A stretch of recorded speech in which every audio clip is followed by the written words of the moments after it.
presentation. Good morning, everybody. Welcome back. You guys excited for day 2?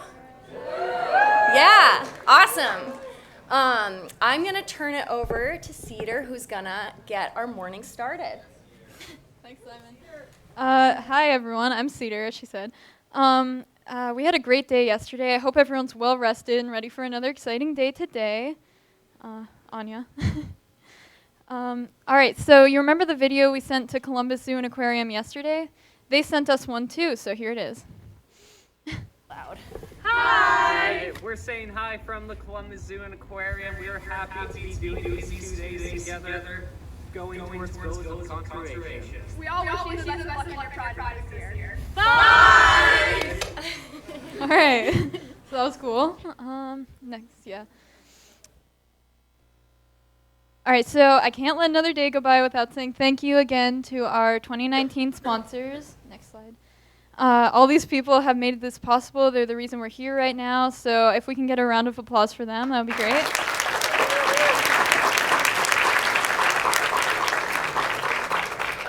All right, so we have a big day today, starting with the climate leader panel right here after this, and the Bright Spots presentation. After that, there's going to be a small break, and then teachers and students will split up. Teachers and all other adults will go to the Solar One workshop in the Nat Cab, and students, only students, will go to the student project discussion groups in the Great Hall. If you don't remember what group you're in, the sticker on your name tag will tell you, and if you haven't picked a group yet, you can do that out there. Someone will help you out. After that, there's the poster session and professional expo in the Find Out Forest. That's a great place to visit with professional organizations and other school teams to find resources for your climate action plan. There's going to be composting tours later too. More on that on the next slide. Hold on a sec. Oh, go back for a second, sorry. So after that, there's going to be lunch, and we're going to meet back here after that for a climate action plan, kind of how-to climate action plan. Then there's going to be some time for you to work on those plans and meet back here for a share-out and the grand finale. So the composting tours, there's going to be one at 10:30 and one at 11:15. School assignments are right here. We're going to have, it's going to be like a 20-minute tour going outside, so you might want to grab a jacket. We'll have 2 people from each school meet at the admissions desk at these times. I'll give you a second to write down which group you're in so you can remember.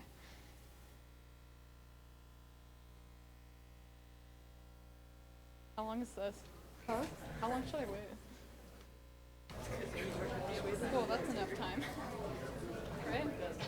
That's probably good. Okay, cool. Yeah. All right, so thank you to all these organizations who are going to be joining us later for the Professional Expo. Make sure you check them out and use them as resources for your climate action plan and also all the high school teams. So now I'll turn it over to Erin for the Climate Leader panel. And before we do that, just a couple housekeeping announcements. Don't forget to put your Instagram handles on the flaming earths outside. I know a lot of you have already done that, but there's still a lot of schools that haven't done that yet, and our social media team really wants to have a great active online community of all of you so you can keep in touch with each other about your climate action plans. So don't forget to do that. There are a few schools that haven't turned in their photo consent forms. Super exciting, but also important. So if you haven't done that, you can turn those in at the admissions desk.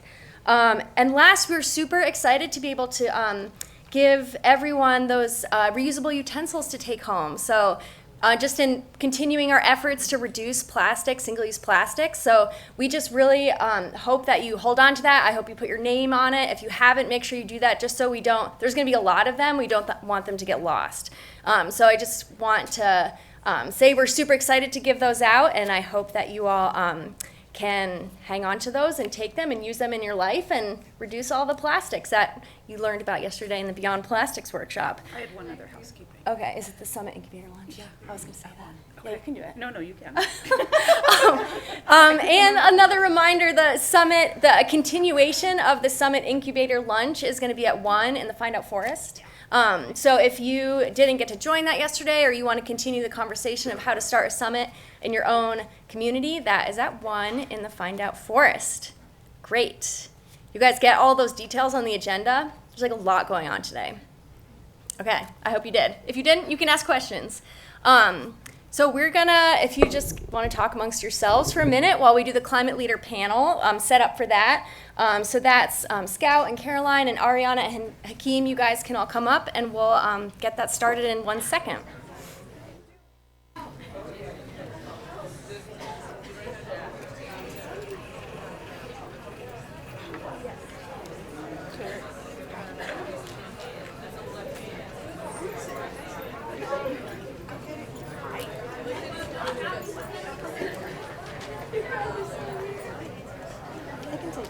Here, you want to grab one?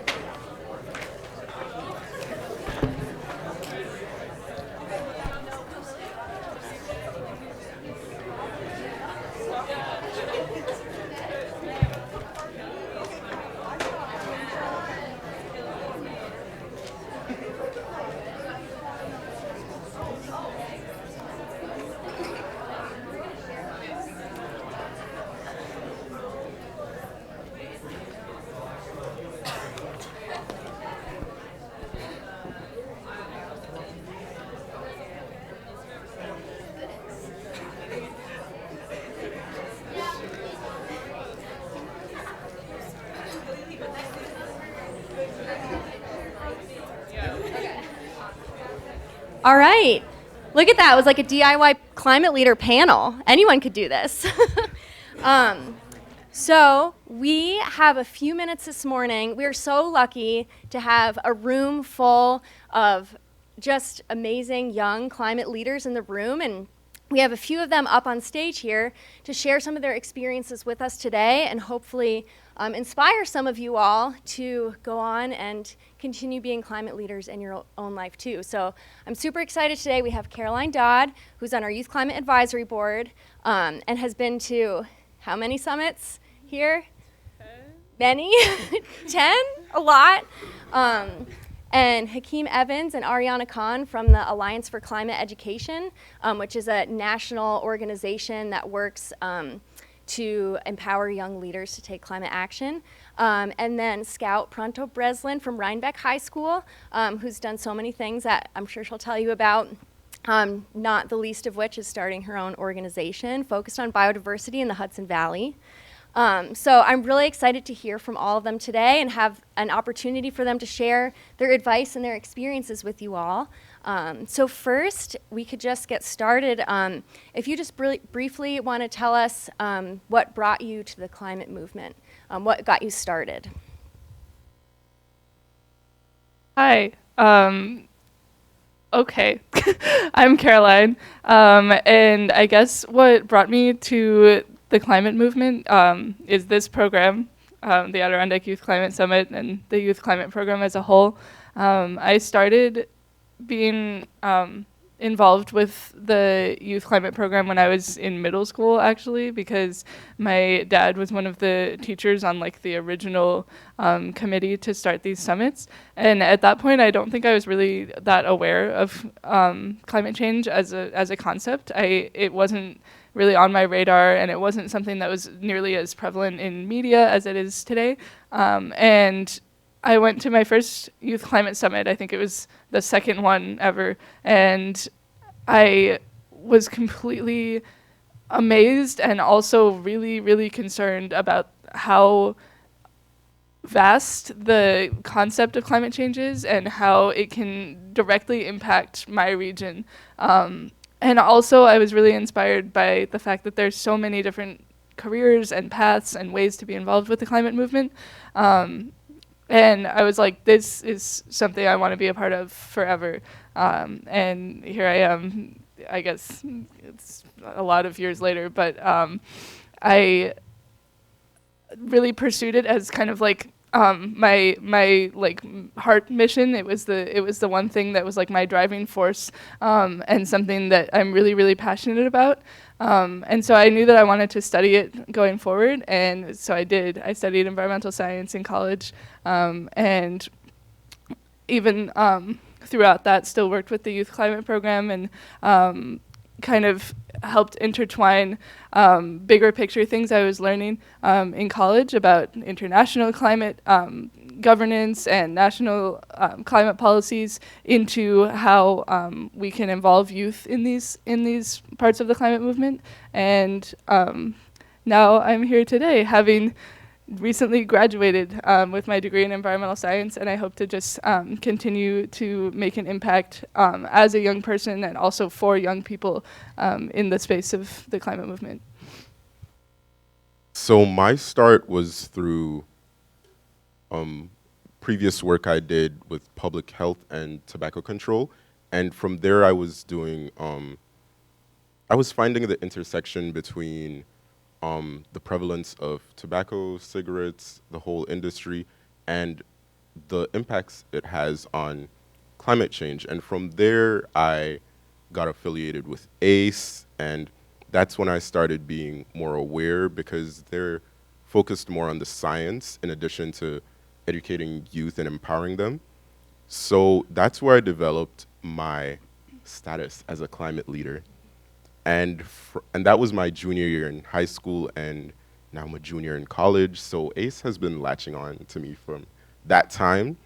So that's where my journey started, and it's brought me to a whole host of different places, like the summit that I've done a couple of times, and to other engagements around the country.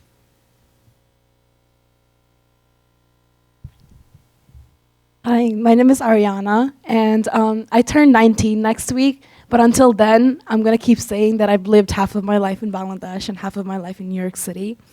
I kind of grew up experiencing climate impacts firsthand. So I lived in the capital city and not in one of the villages that literally got wiped away because of rising sea levels, but I would still miss school a lot of weeks out of the year because, you know, we would just have flooding that would go up to my neck and whatnot. And I didn't realize that that wasn't a normal thing until I moved to New York City and found language for my experiences. Like, I didn't know the words climate change while living through it. And, you know, I joined a bunch of different nonprofit organizations in high school trying to learn more about it because at the time, my public school education was not teaching me about climate science, unfortunately. Right now I'm in college and I'm still, whatever work I do, it's always kind of intersecting with our environment and the disproportionate impacts of like climate change.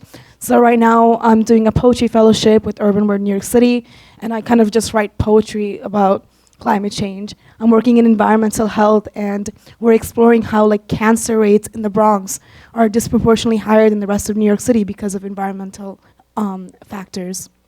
And just whatever work you do, you kind of end up finding a line to climate change, especially with our generation, because this problem is so new, but also not really new, but we just have language for it now in all these different fields. And that's where I'm at. Hi, I'm Scout. I'm 15, and I've pretty much always known about the climate crisis. I lived in Lower Manhattan during Hurricane Sandy, and we had to evacuate. And our whole neighborhood, parts of it got flooded with 8 feet of water. So I had already seen the effects of climate change, and on not just my neighborhood, but also on wildlife. I started volunteering last year at an Audubon wildlife rehab clinic in Connecticut, and I got to see firsthand the effects of like toxic chemicals from runoff on birds, and it was really distressing but also pretty eye-opening to just how much this affects everything. And I attended the Drawdown Learn event at the Omega Institute and this summit last year, and I was just super amazed, and after that I just wanted to do more. I organized events in my community for World Wildlife Day and around the Drawdown Eco Challenge, and from there I've just been getting more and more really great opportunities to come speak at different events, and yeah, it's just been really cool. Thanks, all of you. I think it's just so fascinating how each of you came to the climate movement in a different way, with a different passion, whether it's human health or biodiversity or policy or experiencing the impacts yourselves firsthand, whether that's from a storm or like the climate justice, human health impacts of that. It's all, I think it's just fascinating how all of your different paths brought you here, and you all have this in common, that this is something that you're really passionate about. So this has been a really big year for the youth climate movement. Like, I don't think we would have known last year. Many of you were on this panel last year. I don't think we knew last year like how youth climate leaders would be in the news all the time around the world, everywhere. Like, this issue that you all have cared about for a long time is like exploded into the national and international media. It's amazing. And I know a lot of you have played a big role in that. All of you were at the UN Youth Climate Summit in New York City this past September, is that right? So you've been a part of this, this kind of moving what you've cared about for so long to this national and international stage. And I wonder if you could share with us what your reflections on that, what that experience has been like for you, and how you see this, where you see the movement going in the future. You know, casual question.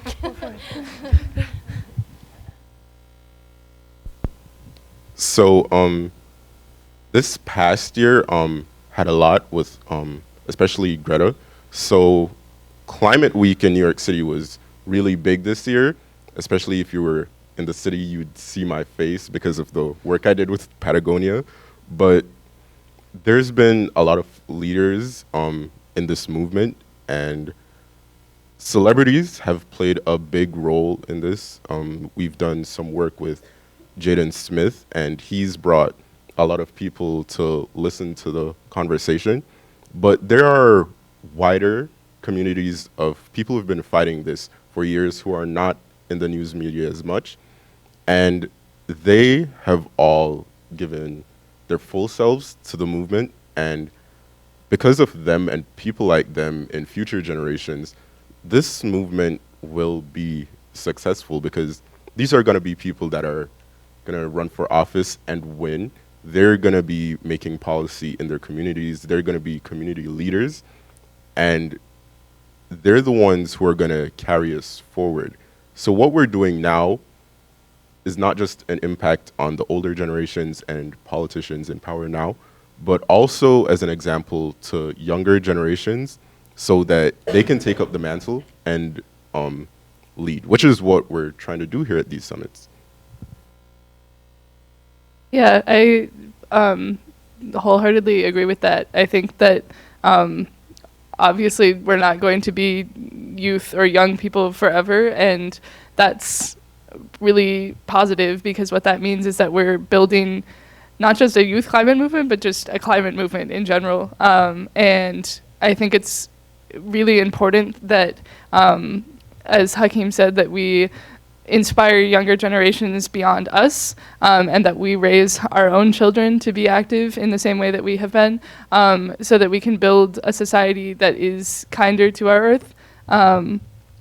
And the other thing I wanted to mention on the subject of kind of Greta and activism today is something that I think is really refreshing, is that she has kind of made it okay and given us permission to be a little bit unapologetic and angry about how we feel and what we want to see, and the change that we have been asking for a really long time and haven't seen.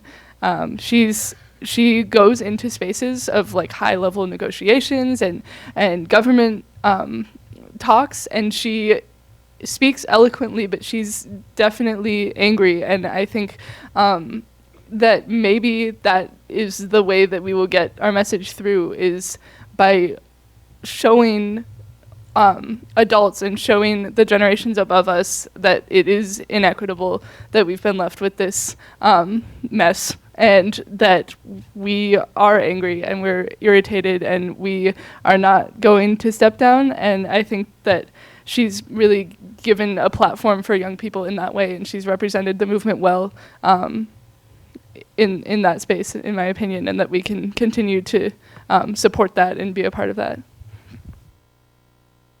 I just have one ask from young people and also adults in this room is to just, the future of this movement is only going to succeed if it's intersectional. And what I mean by that is, Greta Thunberg's anger is very well portrayed in the media, but that anger has been decades and centuries long. And it's been present with indigenous leaders and, leaders from communities who have been experiencing the brunt of climate change, even if though they might not have been contributing the most carbon emissions and burning the most fossil fuels and all of that. And I think as young people in this time, we have this platform to kind of educate ourselves on the roles of all these different identities coming together and building this one movement to protect our planet and our future. And it's not Greta Thunberg's fault for being the face of the movement right now, but she does not represent the entire movement. She has, inspired young people now to come into it, but when you do come into it, we should take space and remember everyone else that has built this. And I think the past year has been really overwhelming in terms of the news cycles and just learning about young people taking action. But it would be incredibly regretful if the history books kind of forgot that, young people have always been at the forefront of movements and have been rising up. And yeah, I want all of us to remember that moving forward. I think since the youth movement has grown so much in the past year, and we're getting a lot more media coverage that kids are seeing other kids who look like them, and they're gaining the confidence to actually go out and attend a strike or a march. And I think what's really important is that once kids have attended that and have seen that this movement that this is a really powerful movement, that so many other kids care about this, that they go and take action within their communities and bring it back to their community and their family and educate other people around this.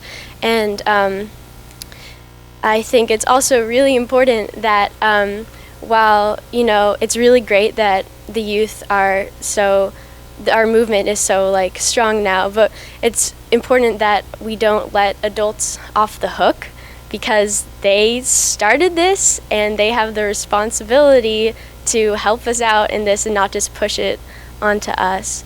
And I think youth need to be given a seat at the table and a say in all the decision making. Thanks, Scout, and all of you for all those. That was awesome. I like the we can't let adults off the hook part. But all of it too, I think it's so important to remember, and I'm really glad that, Aryaana, especially that you brought it up, that there's people that have been doing this for so long, and just because it's in the media now, it doesn't mean that this work hasn't been happening for a long time. And there's a huge foundation laid for this, all of this work to be in the media spotlight now. So I'm going to ask them one more question, but after that, we'll have time for one question from a young person in the audience.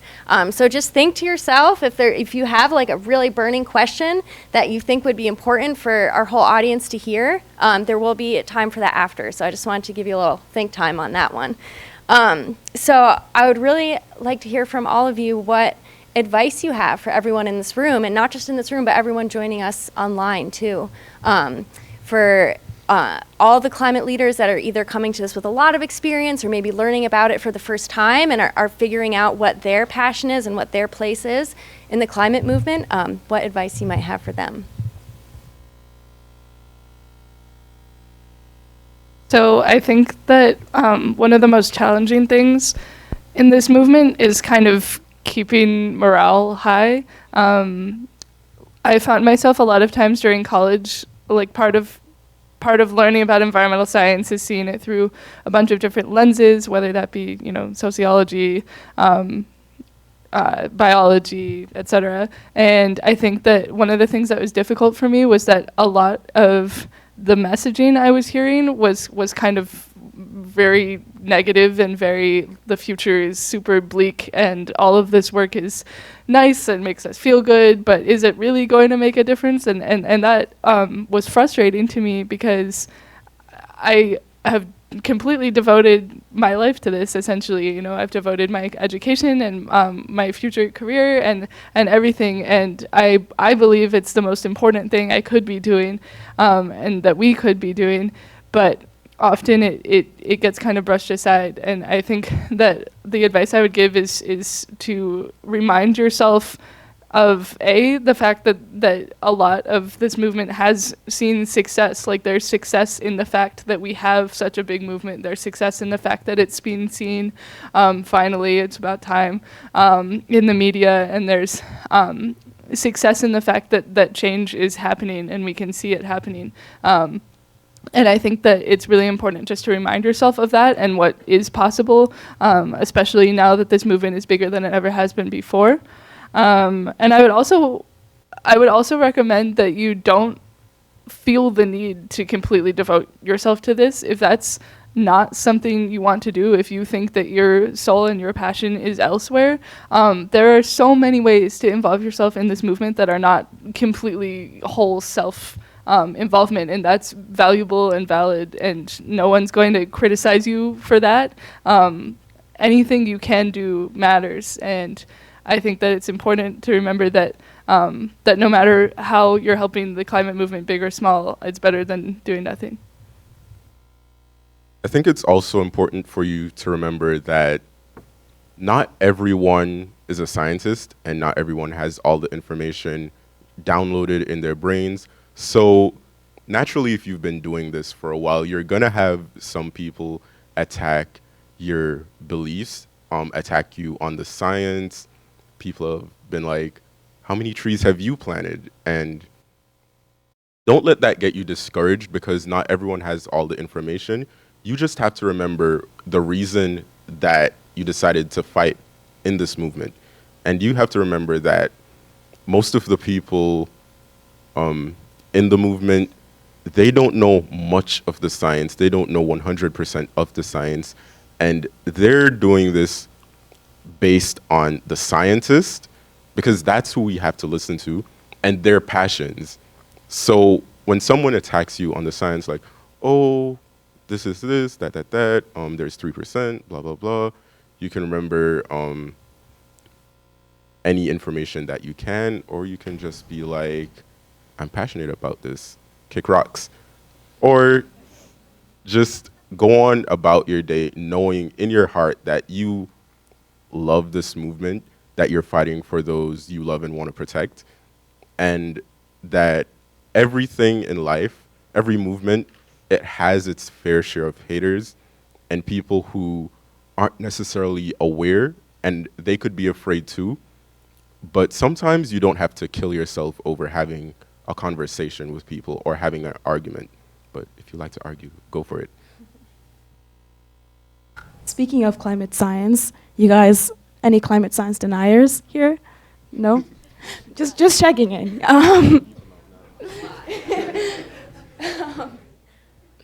Yeah. I guess my advice is kind of bouncing off of Hakim is also, like, when you have these conversations, right, you are going to learn as much from those conversations by listening as you are going to from the climate science. Like, when I talk to my mom about climate change, it's never that, hey, mom, our country's going underwater. You were there with me, remember? It's always like, okay, here's a small action we can do by turning the lights off, not to save the planet or the world, but because it will save your electricity bill. And so, like, finding kind of openings in conversations where you can put a small action in, or just listen to other people and what they care about. And you know, some people got into the movement because their favorite winter sport is jeopardized, or because your home that you know is changing. And for me, I got into it because I want to protect my community. Like, people in Bangladesh are dying because of climate change, and that's who I want to protect. So whatever brought you into this and whoever you want to protect, remember that and listen to what other people care about as well in those conversations, and learn from that and carry those stories with you. Also, to add on to that, I think it's really important that when you're talking with people about the climate crisis, that you have strategies on how to talk to people who have different opinions or beliefs on this.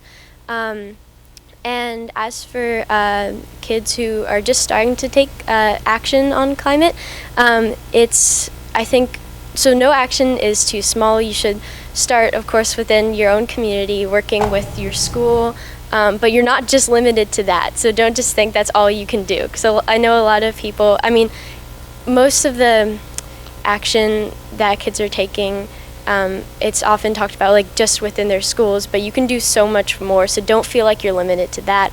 You can work with your local library. Libraries are often super, super happy to help because they want more people to go there, and they have so many great resources. And find people who will support you and work with you, and often that's other kids. If you can join a youth network, that's such a great thing to be a part of, because there's people there who support you. They can give you tips on how to overcome things, or give you tools to work with and do whatever you want. It's really useful to have, and great to have people who are always there for you. Thanks to all of you. Does anyone from the audience want to ask a question? Ooh, yes. I'm going to come bring you the mic.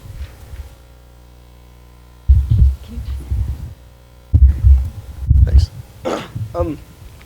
So what do you guys think is the best strategy for dealing with the apathy that you often encounter when you're talking to people who are not climate deniers? They think that it exists, that climate change exists and that it's caused by humans, and they believe in the science and stuff, and yet they can't find it in themselves to care enough about it to actually do anything. Like the people who, kind of diss, the plastics in the oceans and the carbon emissions and stuff.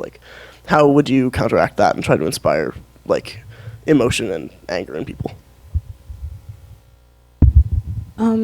So what I said about conversations, tell people your stories, Again, remember why you came into the movement first and foremost. And, people can deny science because we live in a very interesting time right now where sometimes we are getting misinformation and it's becoming very widespread. But when you go and talk to someone face to face and you are telling them your story, are they going to be like, oh no, that didn't happen to you? You didn't live through that. You don't care about that. They can't tell you what you've been through and how you feel. So make sure that you are steadfast in the space that you take up and your ambitions and your passions, and then have that conversation in the most compassionate way that you can. And I think that's the only thing that we can do to dismantle apathy in this time, to be compassionate, but also to take up space ourselves.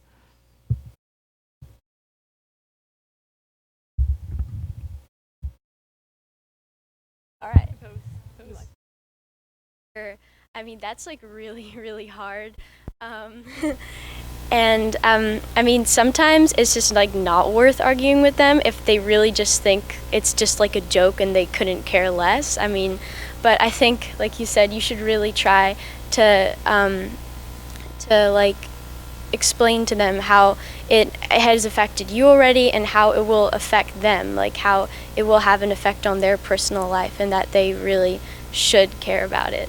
But that's pretty difficult to do, and I know a lot of kids these days have that kind of outlook where they know that climate change is happening because they've seen a lot about it on the news, but they're just I don't care, we're gonna die, oh well, whatever. And that's not the greatest mindset to have, because that's not a mindset of taking action. That's just a mindset of just sitting there and just waiting for the earth to burn up. Thanks. Whew, that's hard. I mean, I'm sure all of you feel that in your schools, right? You all have friends or people you know in school that are like, oh, yeah, whatever. So thanks for asking that question, and thanks for your responses. Unfortunately, we could hear from them all day. I feel like they have so much to share with us, and I'm so grateful to all of you for sharing your experience and your advice and your wisdom. And I encourage you all, Scout is going to have a table during the expo today, and she's going to talk more during a Bright Spot presentation in a minute. Aryaana and Hakim will be here until about noon today, and then they have to head back to New York City, and Caroline will be here most of the day. So if you want to come talk to them more, I encourage you please to go and talk to them more after this. But before then, let's just all give them a round of applause.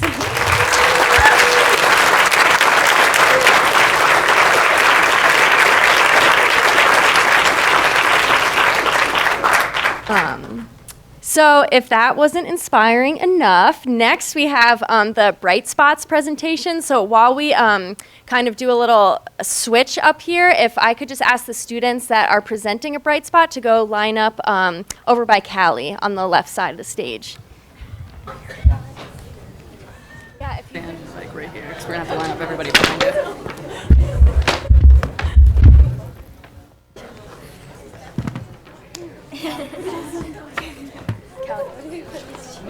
Look at this thing I got this morning. That's so cool. I know. Okay. I like just got this. I'm so excited. You guys are gonna be second to last.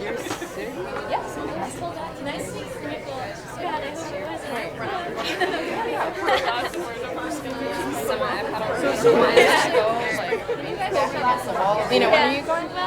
I'm going first. Okay, so you guys are gonna be second, so you can go. What right is behind this? Lena, right where Magic. Aaron, can I just set my iPad to my Yes.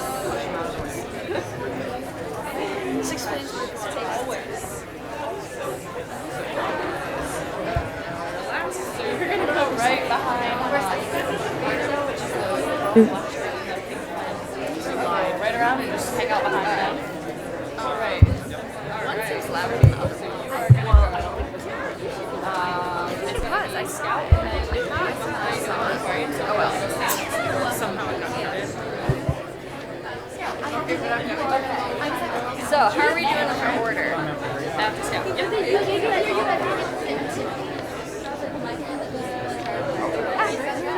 Okay. All right, I think we're pretty good. All right. Have everyone. Yeah, that's okay. She has time. Ooh, that's nice. Speaking of bright spots. Okay. We're good to go for our next section of this morning. So because this is the 11th Annual Youth Climate Summit, this community of students and teachers and leaders for the last 11 years has been doing amazing climate action projects all over the Adirondacks, all over the North Country, all over the state. And we want to shine the spotlight on a lot of these amazing projects and amazing students to give you guys some ideas for your projects and also just to celebrate our successes together.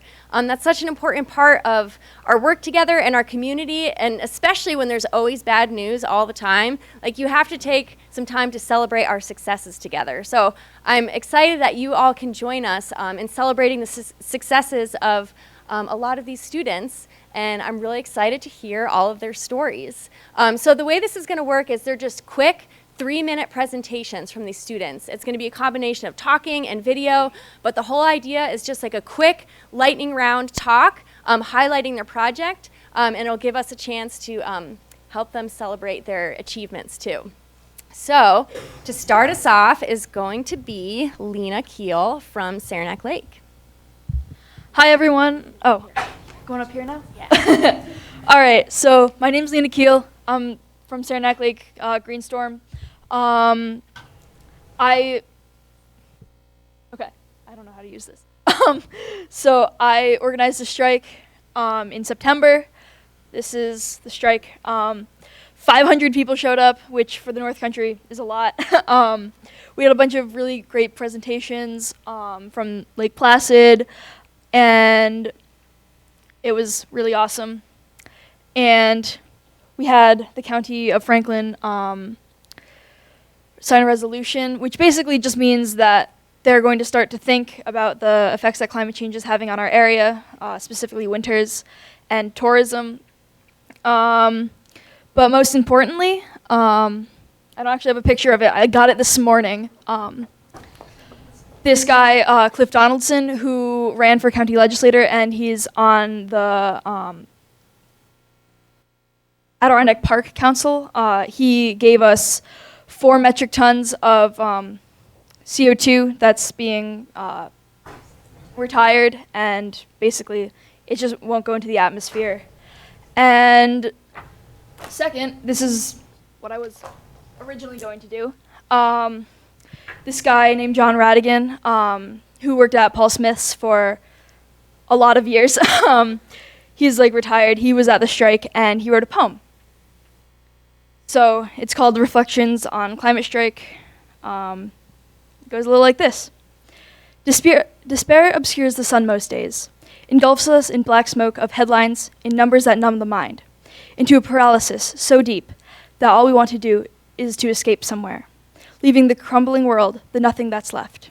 In spite of this, some people go on anyway, notably the young, their futures in flame, outraged at rising seas, thinking they can make a difference, although politicians slam their doors.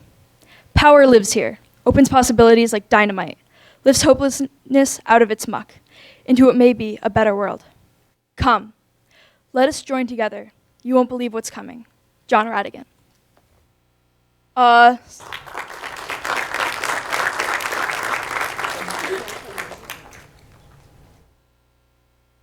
mean, we don't need to. Okay. We could. Okay. I think we should. All right. We'll show it. So the state of New York also made a video just outlining what happened at the strike.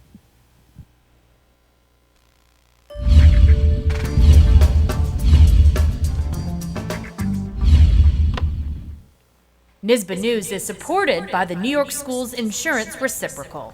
We need more action and less talk. That is why we are here, and that is what we demand.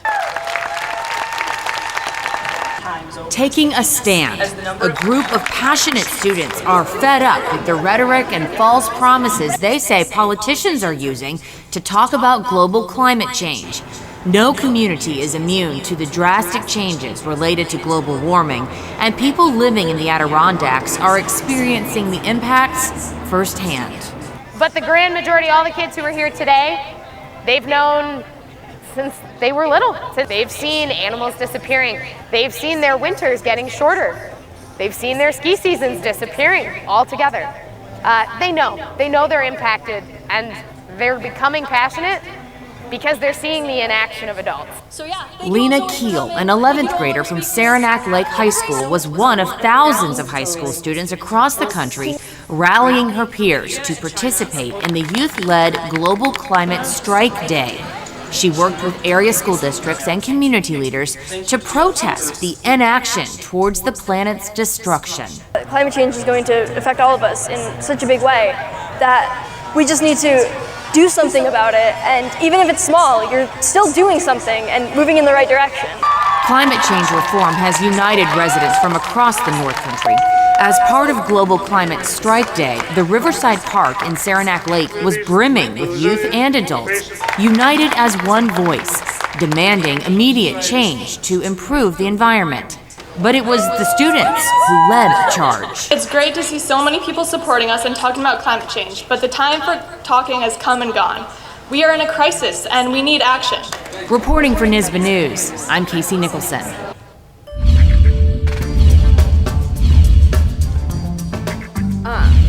How many of you participated in the strikes this September? Nice. So I think we should just have a round of applause, not only for that strike, but for all of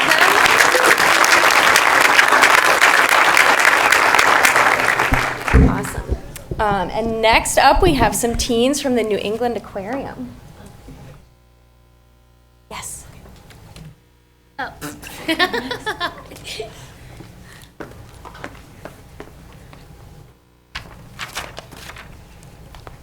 Here, you can all have one. Thank you. Ready? Thank you. I'll start it. Can we do it after? Okay. My name is Sammy, and I go to Cambridge Vinson Latin School. Hi, my name is Isabella Cerucia, and I go to Holliston High School. Hi, I'm Tuesday, and I go to Cathedral High School. So the New England Aquarium decided to take part in the Boston climate strike because we wanted to fight for our future and help protect the Earth. We had about 2 meetings with some of the adults from the aquarium, such as the director of marketing, the vice president of learning and community, and the social media team.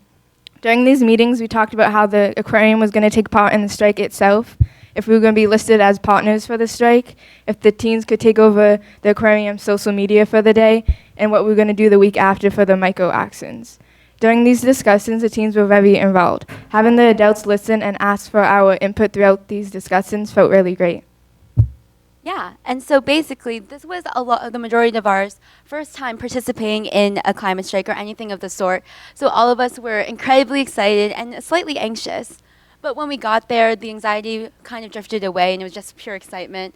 We got to see a group of people, like an entire area filled with people who were like-minded in the belief that the climate change is real, and there needs to be a change in the system.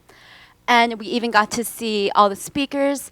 For example, we got to listen to Reverend Mariama White-Hammond, who was really incredible and super inspiring to listen to. We even got to take a picture with Senator Ed Markey, and he ended up posting a picture of us on his Instagram, so that was pretty awesome.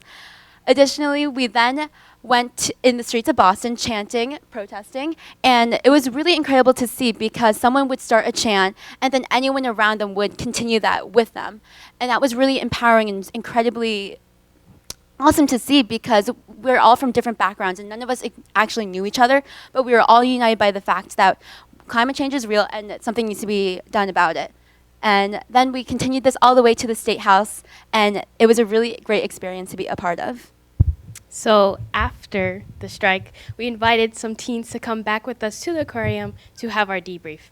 So before the debrief started, we took a moment to actually take a deep breath and relax because it was a big strike and it could affect us emotionally and physically. So we wanted that moment to take a deep breath and collect all of our thoughts.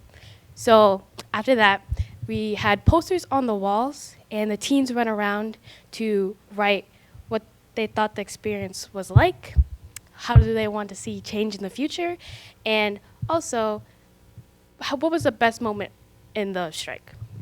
And then after that, we went inside the aquarium and looked at different exhibits, and we actually had a table talking about climate change, which some of you guys will see today, and it was actually a good connection to the strike. And some of the takeaways that we took from this was more than 7,000 people came, and they're not only from Boston, but they were all around Massachusetts. So it's nice to see not only kids, but also adults take time out of their day to fight for something that we all believe in. And we're all hoping for the same thing and walking in the streets. Now, people came not even knowing like what's going on, but they still found out and they still decided to walk too. So it was just a nice experience overall. Thank you. Thank you.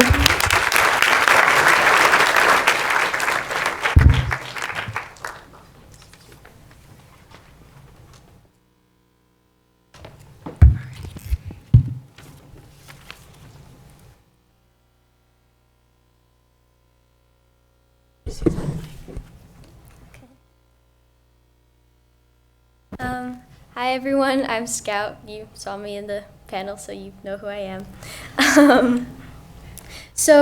Last year I attended several great climate events, but I didn't see as much focus on discussing the biodiversity crisis alongside climate. And I didn't see any local youth organizations that were dedicated to this, so I decided to start a project which is called Hudson Valley Wild. We are a small but growing group of young people trying to promote biodiversity, conservation, and nature-based solutions for climate in the Hudson Valley and beyond. And we do this through raising awareness, strategic action, and community building, and by identifying models and approaches that can be replicated elsewhere. We started with public awareness events that we figured we could do on an annual basis, like a World Wildlife Day celebration and film festival, and bringing these issues into the Drawdown Eco Challenge educational events. We spoke to these issues at our climate strike, And we are participating in other public events where we can bring this message of conservation to an even broader audience.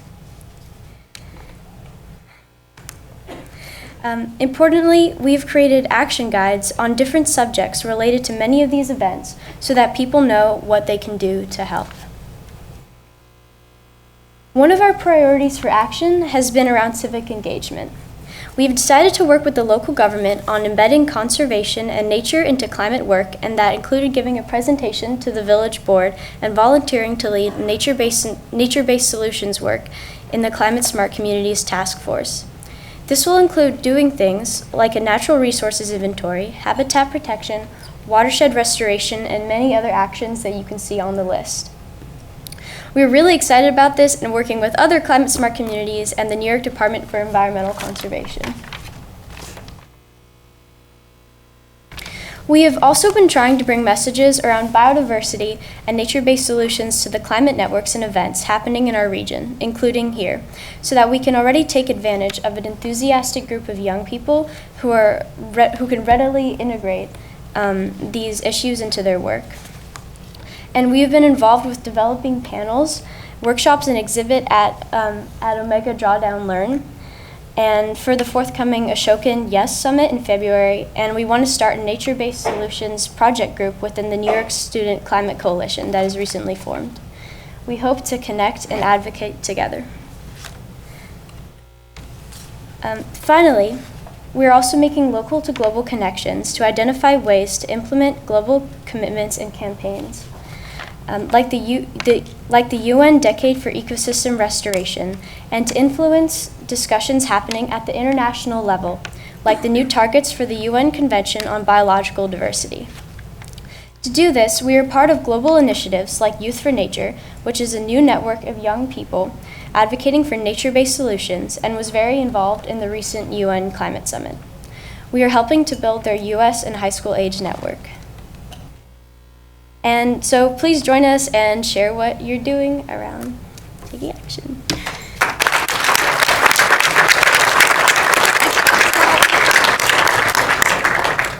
Scout's also at the poster session if anyone wants to talk to her more about any of these amazing things.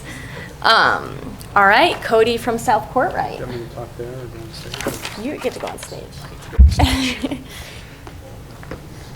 All right, I'm Cody from South Courtright, which is a small school in the Catskills. We're K-12 school, so our environmental club's big project last year was to do an environmental half day. We ended up doing two of them. We did one to 5 through 12, and another one pre-K through or K through 4. And the idea was to educate everybody in our school community about climate change. So we did some of the activities like this, a climate resiliency game, some hands-on activities, some of which will be at the poster session. Come see our table. And if this looks like something you're interested in, come talk to us at the poster session or after this. And we'll have a template for a schedule and talk about if this is something you want to do. So here's a little video on that.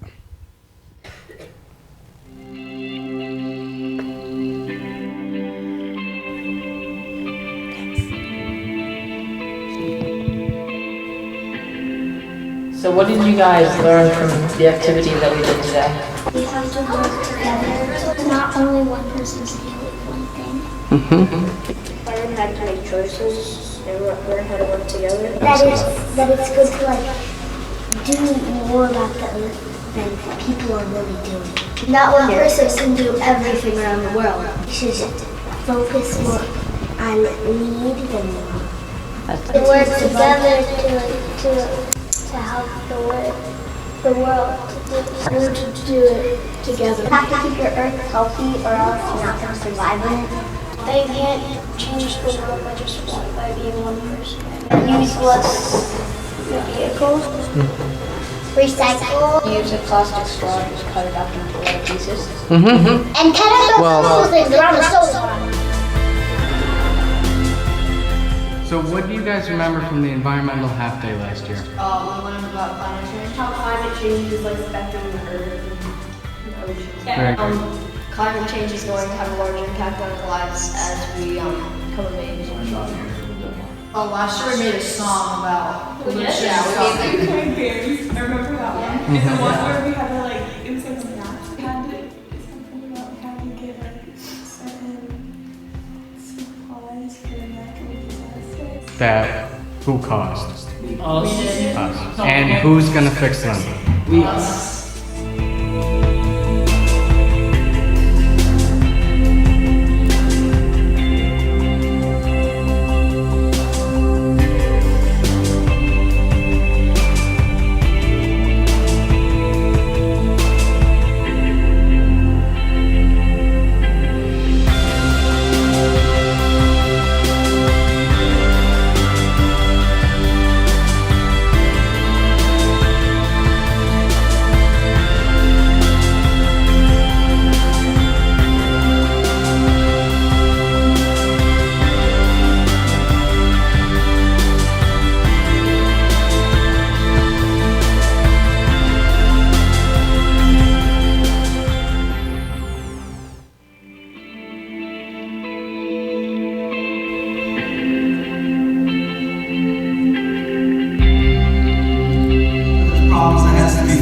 There's more of this earth than just grass and sticks. Earthquakes, wildfires, tornadoes, and tsunamis. Don't think it's a problem, and try it. There's so much going on, we need a solution. Our clean air and ozone getting filled with pollution. Stay green, and remember to always recycle. Do that religiously like it's a verse in the Bible. Do the most you can to keep the earth clean, and don't stay blue, red, or white, but always green.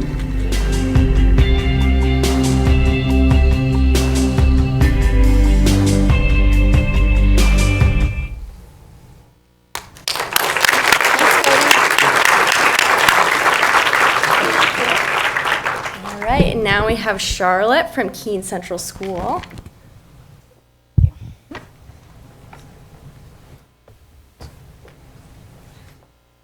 Hello again. I'm Charlotte, as Aaron mentioned, and this is my tiny little school. We're in Keene.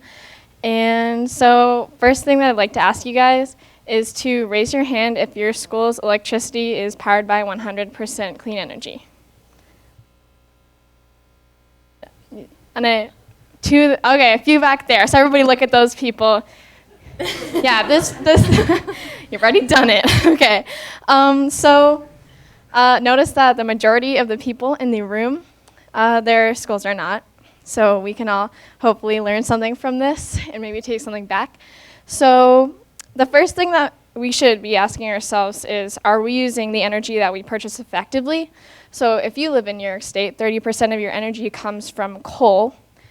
And would you question like 30% of your morals? Is my question. So there's still 30% to improve on is my point.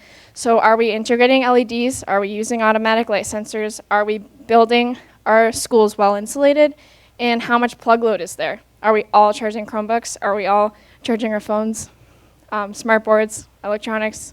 So the big question is, how can we as students influence our schools to purchase cleaner energy? If you can not only avoid the overuse of fossil fuels, but cut them out completely, a school's carbon footprint could be minimalized drastically. So this is why I would like each environmental club here today to consider working with neighboring schools, businesses, and homeowners to create a clean energy consortium. Consortium is a big word. Consortium, if you don't already know, is an association typically of several businesses or companies. So if you are purchasing energy by yourself, there's not really much purchasing power there. But if you do it with 10 other corporations, schools, businesses, homeowners, you're going to have a lot more purchasing power. So yeah, the more to you, the more you will get out of it. So the idea is, if you gather up a group of people and you say to your energy provider, listen, we do not want to purchase this dirty energy anymore. We want to purchase clean energy. And if you don't help us, we're just going to go to somebody else. So they can give you a larger break if you have more people involved. So this would make it a financial break for schools, hopefully, and make it cost efficient. Because we all know that sometimes the people in power, morals don't push them to do anything, you know. It's money. Money is what matters to some people, unfortunately. So if you want to make a difference in your school, make sure the money part works out, especially with this, because it's a big ask to ask your school to purchase energy from somebody else or to even venture into this. So one way to have your schools get on board with this idea is to make a coalition. so basically a group of people. So at my school, we are currently forming a coalition of 2 students, 1 teacher, and 1 board member. You go to your board member that is for the environmental causes. Luckily this year, we just voted on 2 board members that are environmentally friendly. They love the earth. So we're super lucky to have those people on our board that we can go to and get this stuff on the agenda. I've been to board meetings, and they're super helpful with that. So you go to that person if there is a person on your board like that. If not, there's probably more discussions that you're going to have. So the next step is to pass a green resolution that is to be drafted by our environmental club stating the board has a responsibility and will take into account when purchasing for your schools to make it more sustainable. So once you have this legislation passed by our board, this resolution that they're saying we will help you, we're going to try to do everything and it means to make our school more sustainable, then it's basically the green light, okay? You can get more things passed by this, but it's much easier to say, oh, look, consortium, saving money, purchasing green energy, like why could they say no? And so I have made a green resolution template available on our Instagram page. I have made it so you can just insert your school's name here, insert your town here, insert like what you've done like so far, composting, recycling, like showing them that you are interested, like these are the past actions that you've taken. So I would urge every single one of you to go onto our Instagram page. It's at Green Team KCS, at Green Team KCS. And if you can't find it, come up to me afterwards and ask me about it and click on the link and just see what we've created to hopefully help you guys get this going on in your schools. I understand it's a super big project, so I'm a senior this year and I'm probably not going to see it past this year. Hopefully I'll get to see it live on through my friends and my green team, and I know that a lot of you are in similar places. This is a multi-year project, but I would urge every single one of you to get going on it, because once you've done composting and recycling, the next steps are hard, but you should pursue them. So check it out. Thank you.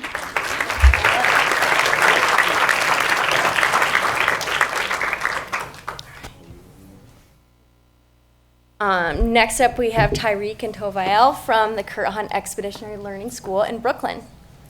All right. Morning, everybody. My name is Tyreek Woods. And I'm Tovael Francis. And I'm Tovael Francis. And we both come from Kurt Hunt Expeditionary Learning School located in Brooklyn, New York. And last year, here at the Adirondack, we started our own climate action plan, our school garden, and this is a video to show how far we've come since then. Climate change may be the most urgent concern of this generation and generations to come. Our issue is that, as an urbanized school, it can be difficult to see where we fit in, being that climate change's effects aren't always as obvious as it would be in scenic areas. Although our climate club and teachers have been warning us about the causes and effects of climate change, it wasn't until we got a chance to attend our first climate summit here at the Wild Center that the urgency to address climate change became clear to us. At the Youth Climate Summit, we attended workshops and made connections with other young people who are also experiencing climate change in their communities. At the summit, we got a chance to brainstorm and come up with our own climate action plan that would help mitigate the effects of climate change in our East Flatbush, Brooklyn community. Then, we decided our climate fight would be centered around food justice. In our community, it can be difficult to get access to fresh fruits and vegetables. Although we have many shops and bodegas in the area, the option for healthy food is limited. This led to us starting our own school garden where we could grow fresh fruits and vegetables. School staff and local community partners assisted us with acquiring the materials to construct and build raised garden beds. These beds were constructed by students using power tools, reclaimed wood, and repurchased soils and seeds from a local community shop. Through training by community partners such as Wyckoff Farm, students were able to cultivate herbs, spices, and flowers. Currently, we have prepared the beds for winter by planting cover crops. We also conducted some soil testing that will allow us to determine if we can plant crops directly into the ground. Our current goal for 2020 is to expand our garden by building more raised beds and creating more outdoor classrooms that will be used campus-wide. We would like to host our first campus-wide farmers market where we will be able to share our products with students and families. We would like to thank Noah, the Wow Center, Aaron, and Jen for the continued support through our garden's inception. We would also like to thank Gareth and Zach from Wyckoff Farm for the assistance with the construction and maintenance for our garden. Last but not least, we would like to thank our teachers, campus staff, and our peers for the time and effort in making our vision a reality. Thank you.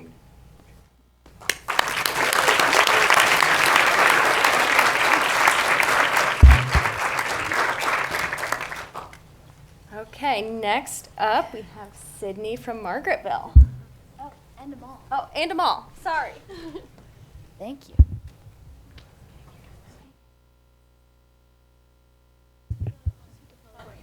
Sure. Oh, sorry. It should be on. Oh. Hello? All right. So my name is Sydney Asher. And my name is Amal Bonas. And we're the co-presidents of our Science/Climate Action Club at Margaretville Central School. It's down in the Catskills. It's a really remote, rural town, but we've been able to see firsthand the impacts of climate change in our town. And this video is really a recap of all that we have been doing mostly in the past year. And hopefully with time, it gets longer, and hopefully it'll be twice as long next year. Yeah. And then it'll be 2 hours 5 years from now. We hold our own summits at Frost Valley, which is like a camp about 45 minutes away from where we are. And for the past 5 years, we've been holding these summits, which has been really nice. And along with that, we do a variety of climate-related activities for youth. We've done tree plantings, we've done recycling. We've had like a fair day where we taught kids about recycling, etc. So, Yep. yeah. So right now, our main initiative is to really revamp our school cafeteria. It's really bad because we have I'm sure you can all relate, we have plastic cutlery and styrofoam plates, and that's awful. So we're trying to fix that. And so without further ado, Our video. Our video.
All right, last but certainly not least, Plattsburgh High School. And sorry, I have the wrong student's name on here. Go ahead. Hi, my name is Chelsea, and I'm the secretary of Plattsburgh High School's Green Team. Our project this year was replacing the plastic silverware with reusable ones. We chose this because every day hundreds of pieces of plastic were being thrown away. We went to the school board and they said yes. We plan to continue to decrease our carbon footprint in the next year.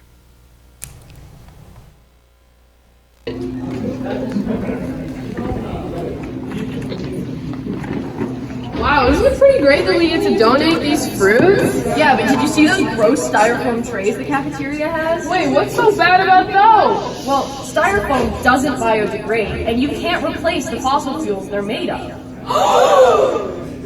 So, if the trays are so bad, what do we do about those? What do we do about these? I don't know, you tell me. I don't know.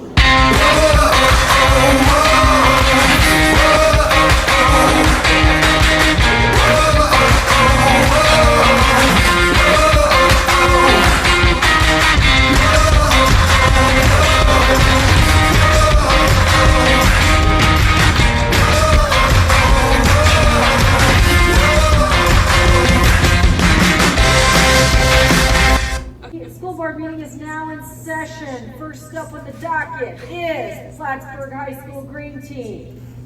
What would you like to say? We want trays, but not styrofoam trays. We want real plastic trays that aren't disposable. And we also want silverware that is not made of plastic because that spoon will outlive you in the landfill. Yeah. All right, we've come to a decision. We have decided that we will get rid of the styrofoam trays in favor of compostable trays. We will get rid of the plastic in favor of real silverware.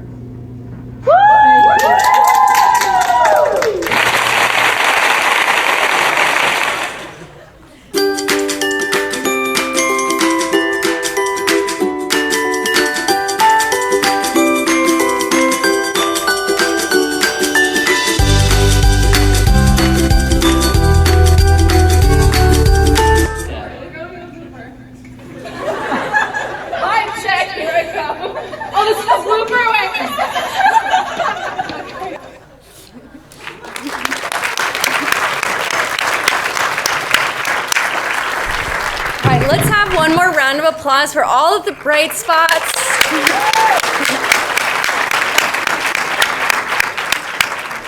We can't wait to hear what you all do with your climate action plans after this year's summit, and maybe next year your school will be up here.